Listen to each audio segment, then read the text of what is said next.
Hello everybody, Drew here from the Den of Sci-Fi, back again with the second part in the Jungle Mission 3 pack. Today we're taking a look at Deluxe class Cheetor.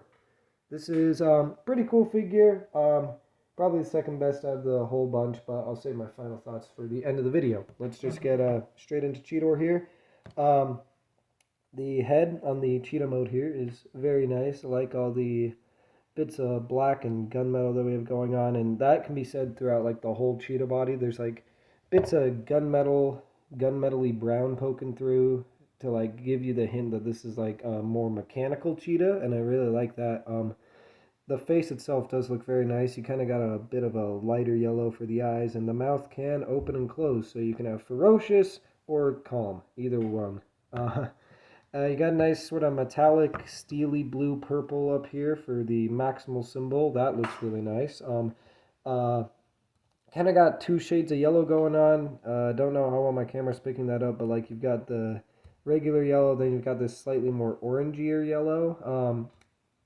It's not a big deal. I like it. The legs look very nice. Got some brown going on back here, and these are like the only component in cheetah mode that are brown besides like the spots. So maybe could have used a bit more of that or just none of it, but but either way, it doesn't look half bad. And then you got the tail here with some mechanically bits going on, and yeah. Articulation in this mode, as mentioned, he can scream. Now, I don't have very many Transformers that can scream. I got this guy, I got Legacy Metroplex, and Legacy Inferno, and those are the only ones I have that I can scream. But yeah, this one he can yell at you. That's cool. The front legs here are on ball joints, so they can rotate, and they're really nice tight ball joints too. I really appreciate that. They can go out not very far in the ball joint, but you can use the transformation joint to get outward movement if you need it. Then you've got a multifunctional knee here that goes forward and unnaturally backwards, but there's that. The back legs don't have much. They can move a little bit, but I don't think they're really supposed to. And then again, you've got the knees going on there.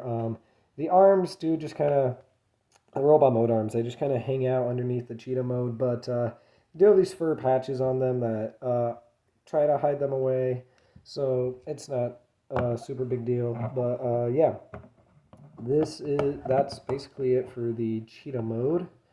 So getting into the size comparison part, I don't have any other Cheetors to compare them with, but I do have some other Rise the Beast toys. Here he is with Voyager, Optimus Prime. I know it seems weird that this is a Deluxe and this is a Voyager, but once we get into robot mode, that comparison will make a bit more sense. But yeah, there's that. And here he is with his fellow 3-pack members, Nightbird and Wheeljack. So you can see he's definitely the tallest Deluxe of the bunch, but I really like this 3-pack. It's got diversity, you know. Everybody in this 3-pack is from a different faction, but it's kind of a cool idea. Kind of like it. Good toys for the most part, and yeah, there's that. Let's turn him into a robot now, shall we? Cheetor, maximize. That was really terrible, and I apologize. But getting into his transformation, you're just going to close the mouth of the cheetah and come around back here. Just remove the tail, which is a bit difficult to do because it's on a 5mm port and a tab. But come on. There we go. Remove this and take this little bit and hinge it down. I'll talk about this later. So we'll start with the robot mode legs. So take them, just straighten them out like so.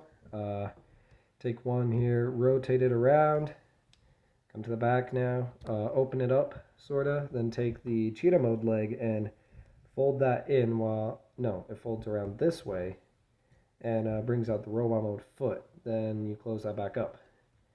And that's pretty cool transformation for the legs. I like how that works. It's pretty simple, but it works really well. Works pretty well to make a new set of legs, you know. It just works, nice and simple, and I like that. So now you're going to come up to the front legs, and these are on like a hinge, so you'll just hinge these back only that far. That's as far as they can go at the moment. Then you're going to take this little tummy section. That's out of focus. Take the little tummy section here, untab that, which will then allow you to take the arms, bring those out, and you can put the legs back the rest of the way. Now take this little bit here, remove it. This isn't parts forming, this is weapon storage. Remove it and fold out the barrel, and that's his gun.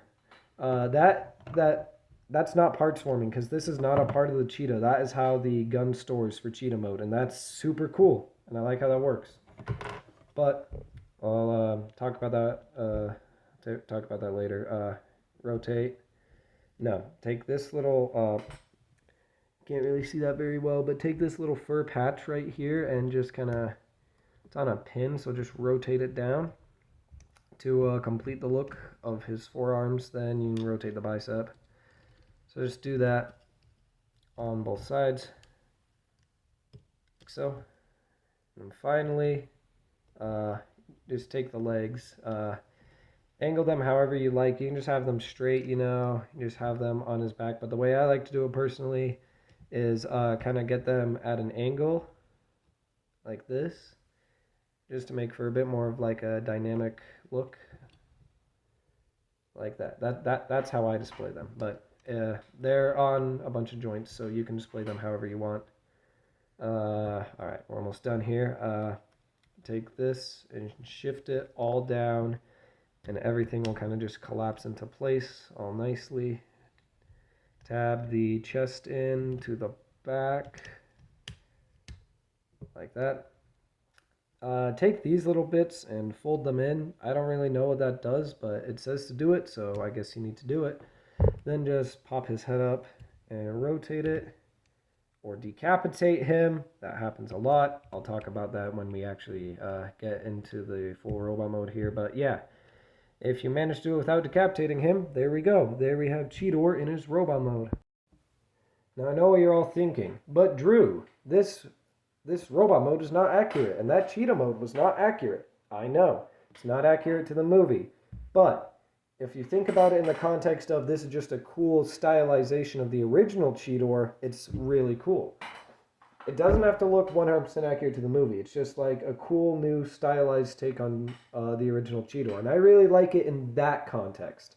Not in the context of this is what he's supposed to look like in the movie, but in the context of this is just like a cool new way to have Cheetor look. And it does look cool. I'm really happy with it. So, lifting up here, taking a look at the head sculpt, very Cheetor-y head sculpt. Got that same yellow that we had on the Cheetah mode head for his eyes, and nice kind of metallic steely blue. Love the big old horns.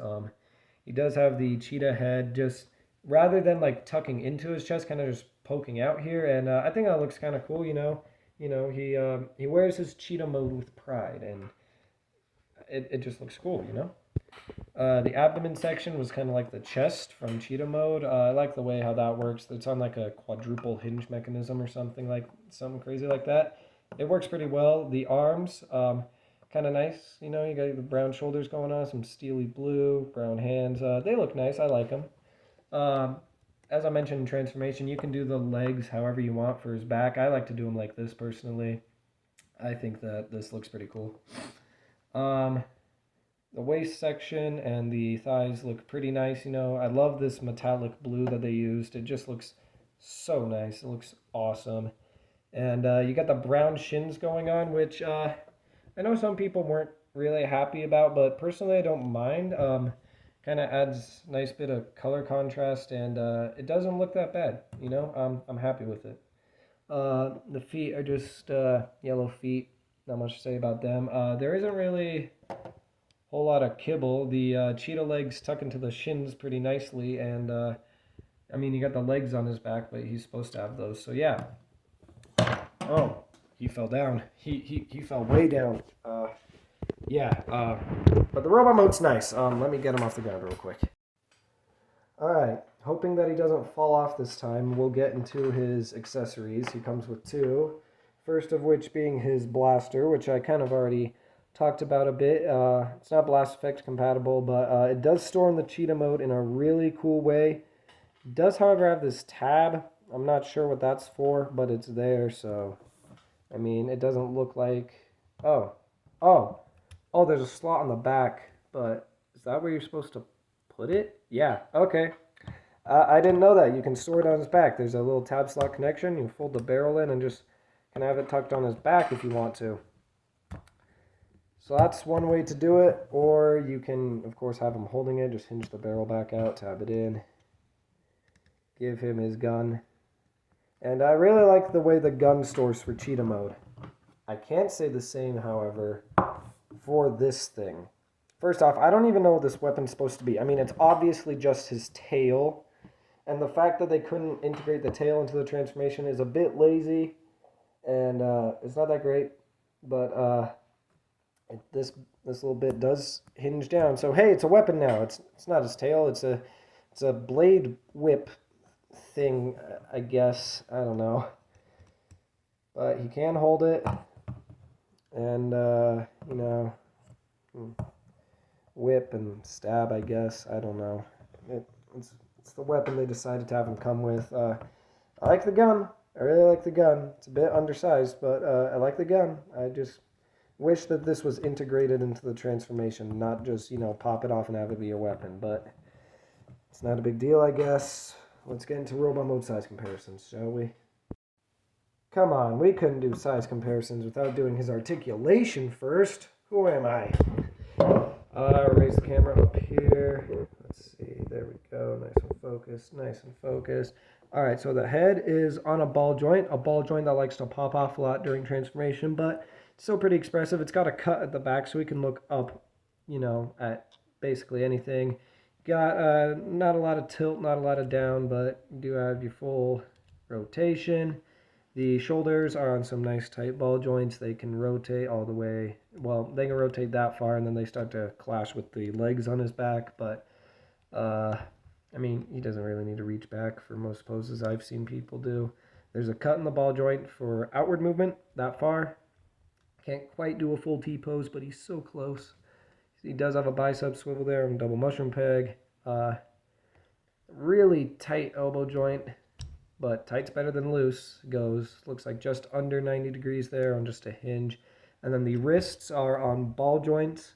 Same style of the Voyager Optimus Prime, so that you can get your wrist rotation out of those.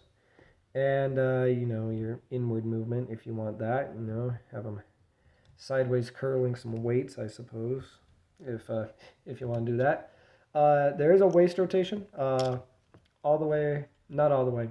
It rotates that far, which is honestly kind of cool because if you look on the back, it's like on this angled thing. So the fact that they were able even to fit a waist rotation is pretty cool, but that also does explain why it can't go the full way because it's not flat. It's at that angle, but you don't need a full waist rotation. Like, that's plenty of waist rotation for most poses. Hips are on ball joints. They can kick forward only that far due to the sculpt of both the waist and the thighs. Apologies for your background noise. My brother's being a psycho upstairs. They cannot go back at all. I mean, they can go back that far, which is a bit disappointing. You do have not thigh rotation, but rotation right here at the knee. So, you know, you can have him break his leg. You know, owie, I broke my leg. You know, that sort of fun stuff. That stuff kids love. Knees bend at what appears to be 90 degrees. And then the feet are on a mushroom peg. So you have your ankle tilt both ways. You didn't see any of that. Both ways, ankle tilt. That far. So his articulation, while a bit limited in the legs, you can still get him in some pretty nice poses. And that's really all that matters. So now we'll actually do size comparisons for reals this time. Size comparisons. Here we have the Voyager Optimus Prime, who you can't see very well because he's too tall. Let me raise this up a bit. There we go. So yeah, this is where the Deluxe to Voyager comparison makes much more sense in my eyes. Let me... Is it going to sit? Is it going to... Yeah, there we go. All right. And here he is with his fellow 3-pack members, Nightbird and Wheeljack. If Wheeljack... Can I fit all 3 of these guys in the frame? Yes. Alright. Nice. Yeah, I like this comparison. It's cool. Personally, Wheeljack is still my favorite of the 3-pack, but Cheetor's a close second. He's a pretty cool toy, but here they all are next to each other. They're all roughly the same height, same mass, same amount of plastic. You know how it goes, but yeah, there's that. So that is going to do it for my review of the Transformers Rise of the Beasts movie mainline deluxe class Cheetor. The whole thing with the tail in cheetah mode is a bit lazy, but other than that, this is a fun toy. Like 6-year-old me would absolutely love this thing to death, and it's just a fun little guy to fiddle around with and play with, and he'll look cool on the Rise of the Beast display with my other Rise of the Beast toys. And speaking of that, right, these Rise of the Beast toys have all been pretty good so far. I have yet to review a bad Rise of the Beast toy. That's foreshadowing for my next review, which is going to be of Nightbird. But yeah, that's going to do it for my review. Thank you guys so much for watching. This has been Drew from the Den of Sci-Fi. I will see you in the next video. Until then.